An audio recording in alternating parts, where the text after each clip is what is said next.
Hello, this is Joe Orlando, president of PSA and longtime collector. For well over 100 years, there have been so many terrific baseball card issues produced, from the early tobacco and candy cards to the bubblegum cards of the pre- and post-World War II era to the modern marvels we see today. We compiled this list using criteria such as popularity, historical importance, and visual appeal. The endeavor of building complete sets really exemplifies the drive behind collector passion, establishing a theme, going on the hunt for the items needed, and not stopping until you are satisfied with the quality of your collection.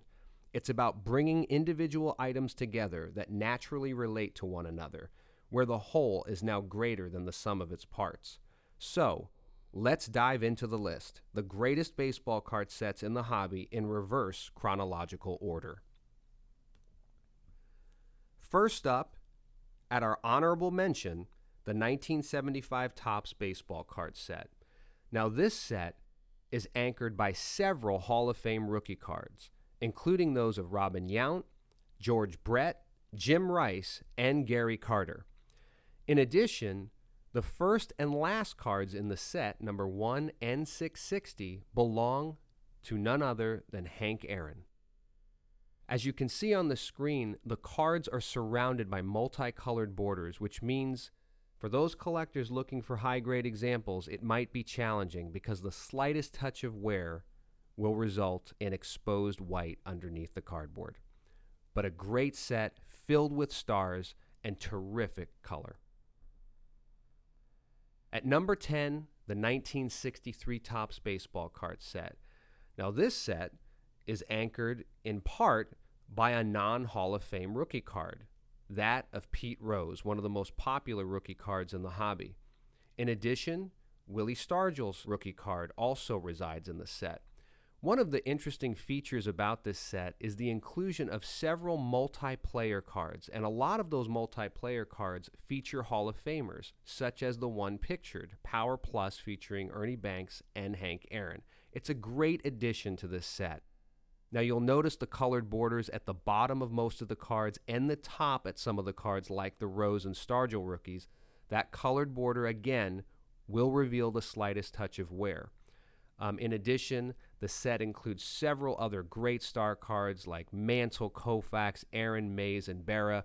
Just a colorful set and one that collectors really desire. Up next at number 9, the 1955 Topps baseball card set. Now this set is anchored by 3 key rookie cards, those of Harmon Killebrew, Sandy Koufax, and Roberto Clemente. The Clemente is considered the most difficult of the 3 in high grade. The last card in the set belongs to Duke Snider, the popular Brooklyn Dodger slugger and the guy that led the decade in home runs.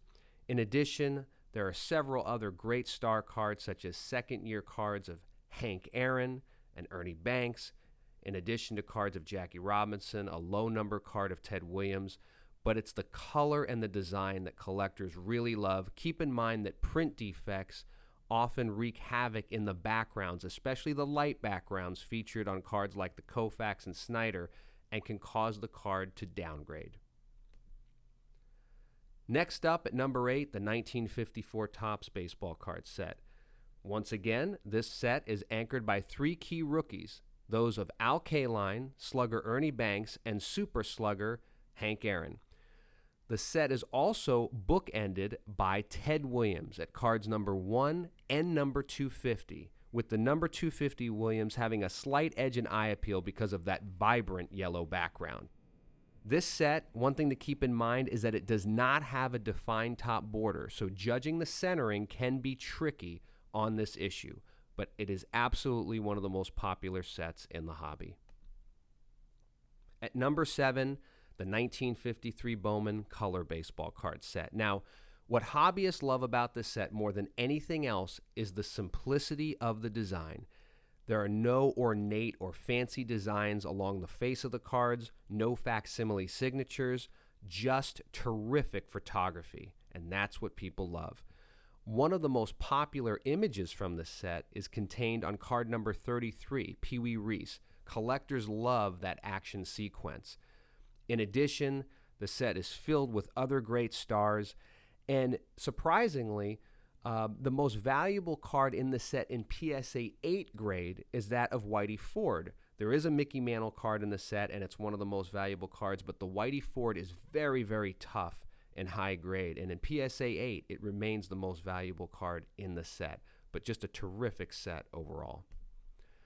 At number 6, the 1952 Topps Baseball card set, the most important post-war set in the entire hobby, and you are looking at the three anchors. Number 1, Andy Pafko, the most important number 1 card in the entire hobby. Even though he's not a star, it is very condition sensitive. Number 311, of course, Mickey Mantle. Maybe the most iconic baseball card image in the entire hobby. One of these in PSA 8 recently sold for nearly $200,000 at auction. And of course, the final card in the set, Hall of Fame rookie card of Eddie Matthews, a 500 home run club member, and again, one of the anchors to the set. For those that are interested in collecting the master set, keep in mind that cards 1 through 80 come with both the red and black backs. At number 5, the 1951 Bowman Baseball card set. Again, and this appears to be the theme today, it is anchored by 3 key rookies, and you are looking at them. The first card in the set, number 1, Whitey Ford, along with Mickey Mantle and Willie Mays. What a powerful trio. Now keep in mind, again, the 1951 Bowman Mickey Mantle is Mantle's only recognized rookie card. The 1952 Topps card is his first Topps card, but this is his only recognized rookie. You can see with the images presented here, the reason that people love the set, other than the key rookies, is the terrific and colorful artwork throughout the set. That is what draws collectors to this particular series. At number 4, the 1941 Playball baseball card set. Now, in 1939 and 1940, Playball utilized a black and white design, but they really stepped it up in 1941, and the infusion of color, in my opinion, made a huge difference to the visual appeal of the set. The set includes great cards like those of Hank Greenberg, Jimmy Fox, a deceptively tough rookie card in Pee Wee Reese, but the 2 keys are Ted Williams and Joe DiMaggio because of the great summers both of those guys had. Williams hitting .406 for the season, and of course DiMaggio with the 56-game hitting streak. Just a terrific 72-card set. At number 3, the 1933 Goudey Baseball card set. And when you talk about this set, you have to start with Babe Ruth. There are 4 different Babe Ruth cards in this set. Number 53, number 144, number 149, and number 181, with the number 53 being the most difficult and desirable of the quartet. The set also has a terrific number 1 card. It's very, very difficult in Benny Bengao, much like the 1952 Topps Andy Pafko. And in addition to having many, many Hall of Fame cards in here, including 2 Gehrigs, 2 Foxes, 2 Mel Otts, and so on, the Napoleon Lajoie card, keep in mind that that wasn't included in the normal distribution of the set. You had to send away for it to complete your set. And while this card is an extreme rarity and one of the most valuable cards in the entire hobby, as a percentage, you will actually find that there are some high-grade examples of the Lajoie card, and that's because it wasn't put into normal distribution. At number 2, the 1915 Cracker Jack baseball card set. Now, like the 1963 Topps set, this set is led by a non-Hall of Famer in Shoeless Joe Jackson. That card is the most valuable and desirable card in the whole set. It's also Joe Jackson's most popular card. It's not his most valuable card, but it's his most popular card in the hobby. The set includes many Hall of Famers. It's a terrific set.